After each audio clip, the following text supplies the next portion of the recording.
बात ये है कि हमारे एक मित्र हैं मालवा के रतलाम में जी। वो एक दिन मेरे से कहने लगे कि नीडर जी तुम नीडर हो। मैंने कहा हूँ। बोले कोई बहादुरी का काम किया है? मैंने किया है।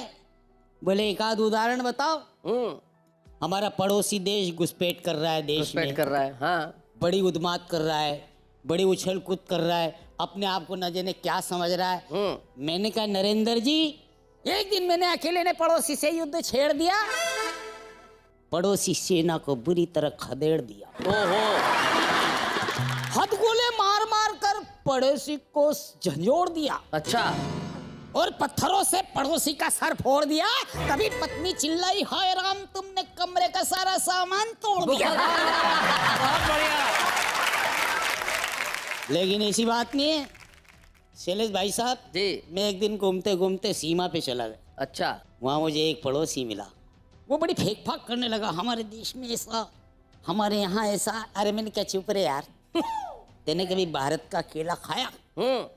तो बड़ा आश्चर्य में बढ़ गया। बोले क्या होता है? मैंने कहा मैं बताता हूँ क्या होता है। देखो मैंने तासीर में दी साहब जी कि मेरी बातें सुन कर देखो हंसना नहीं, इसे झूठ मान कर देखो फंसना नहीं।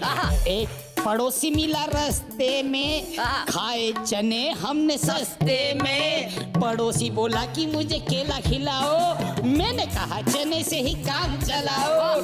केला खाने में अभी कच्चे हो और 67 साल के बच्चे हो। केला खाने में अभी कच्चे हो, 67 साल के बच्चे हो। केला जो खाओगे आ जाएगा बुखार, बैंगन का भुर्ता तुम खा लो मेरे यार। मैंने भी केला खाया, सीधा सीमा पे आया। सीमा पे तो मुझे छींक आ गई, छींका तो पड़ोसी सेना भग गई।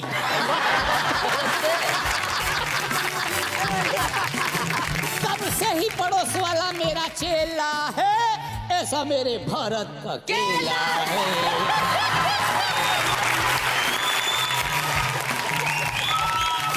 अच्छा वो बोला कि यार ये तो बहुत अच्छा है। मैंने कहा ये तो खाली केला है।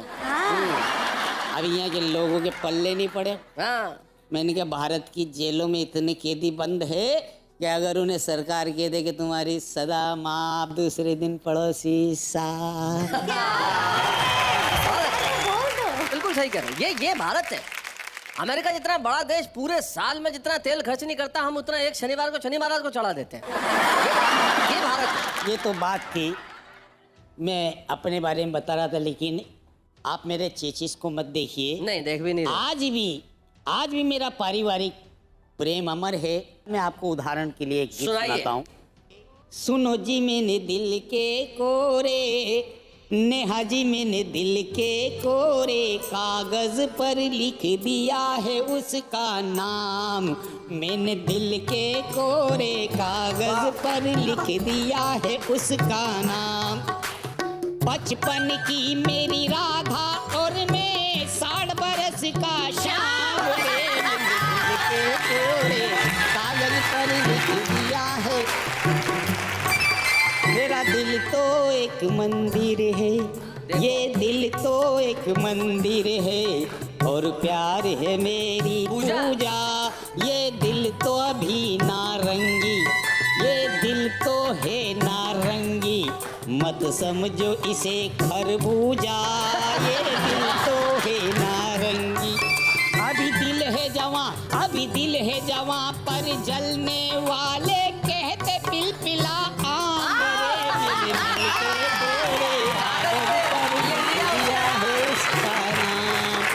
और एक परिवार में जी हम कैसे काम करते हैं। मैं चाय बना कर देता, वो उठ कर के पी लेती। मैं Distribution of work. कर देता जी, वो उठ करके पी लेती। वो उठ कर के पी लेती।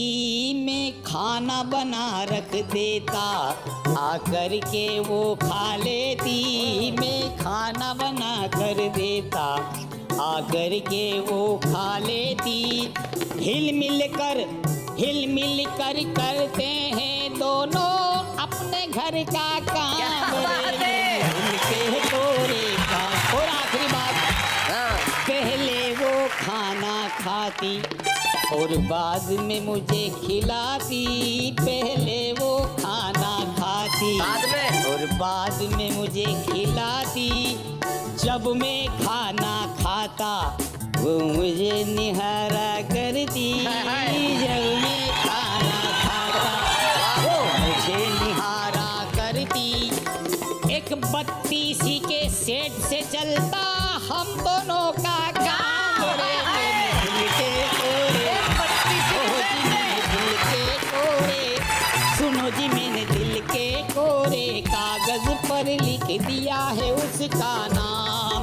अरे 55 की मेरी राधा और मैं 60 बरस का श्याम रे, मेरे दिल के कोरे, ओ जी मैंने दिल के कोरे, नेहा जी मैंने दिल के कोरे, कागज कि नई उम्र के जवान गधे ने बुजुर्ग गधे से कहा, दद्दू दद्दू आप कहें तो हम भी इन जंगली जानवरों को अपने अधिकार बता दें, एक झटके में सारे जंगल को राजनीति का शिकार बना दें। अच्छा बता दें इन्हें कि हम भी किसी एक खूंटे से बंधे नहीं हैं, जितना गधा समझते हैं ये उतने हम उतने गधे नहीं हैं, जितना गधा समझते हैं ये हम उतने गधे नहीं हैं। दद्दू ने कहा, बेटा तुम नहीं सुधरोगे, गधे हो कमबख्त गधे ही रहोगे। अरे ये जंगल है जंगल, यहाँ गिद्ध दृष्टि वाले शेर और सियार एक झटके में किसी का भी इलाज कर देते हैं। ये हिंदुस्तान की पब्लिक नहीं है बेटा जिन पे गधे भी राज कर लेते हैं। हाय हाय हाय हाय हाय हाय हाय, बहुत अच्छे। और निश्चित रूप से रुपए की गिरावट को लेके पूरे देश ने जो चिंता जताई है खेदजनक है, लेकिन उस रुपये की गिरावट का दर्द उस रुपये को स्वयं को बहुत ज्यादा है। वाह, मैं उस रुपये की गिरावट का दर्द रुपये के शब्दों में, रुपये के अल्फाजों में, रुपये के लफ्जों में आप तक पहुंचाने की कोशिश करता हूँ। स्वागत। कि नेताजी ने हाथों में पकड़ा 1 रुपया, धीरे से पूछा, और कितना नीचे गिरोगे भैया? सुनकर रुपया मुस्कुराया, नेताजी के कानों में गुनगुनाया, नैतिक पतन की इस घुड़दौड़ में यानी गिरावट की महाहोड़ में मैं भी यही सोच रहा हूँ दिन रात सोते जगते कि हम कितना भी नीचे गिर जाएं नेताजी, मगर गिरने में आपसे मुकाबला नहीं कर सकते। क्या बात है, बहुत अच्छा, बहुत बढ़िया गोविंद। वैसे भी जब जब आपकी अर्थव्यवस्थाएं चरमराती हैं, आपको बस तभी मेरे गिरने की याद क्यों आती है? जबकि सच तो यह है नेताजी, मैंने गिरने का जहर तो उसी दिन पी लिया था जिस दिन देश के रक्षा सौदों में एक विदेशी से आपने मेरा लेन देन किया। क्या लड़खड़ा कर गिर पड़ा था जब खचाखच भरी संसद में बेशर्मी से उछाला गया था, बस एक वोट पाने की खातिर आपके हाथों से भीख की तरह कटोरों में डाला गया। क्या बात है। हाँ, गिर मैं उस वक्त भी जाता हूँ जब मेरी बैसाखी युवा पीढ़ी को घुंघरुओं की खनक तक छोड़ देती है। गिर मैं उस वक्त भी जाता हूँ जब मेरी उपलब्धता नहीं होने से कई जिंदगियां फुटपाथों पर ही दम तोड़ दे। वाह वाह गोविंद, बहुत अच्छा, बहुत बढ़िया। इंसान और भगवान के बीच ये जाने कौन सा तालमेल चल रहा है कि कॉमनवेल्थ से लेकर क्रिकेट के मैदान तक जैसे सिर्फ मेरे गिरने का खेल चल रहा है। वाह वाह वाह। और 2 पंक्तियां शैलेश भैया, काश काश काश काश आपने देखा होता उस वक्त मेरे चेहरे पर कितना आक्रोश खिंचा हुआ था जब बिस्तर के ऊपर तो आप बिछे हुए थे नेताजी और बिस्तर के नीचे मैं बिछा हुआ। वाह वाह, बहुत बढ़िया।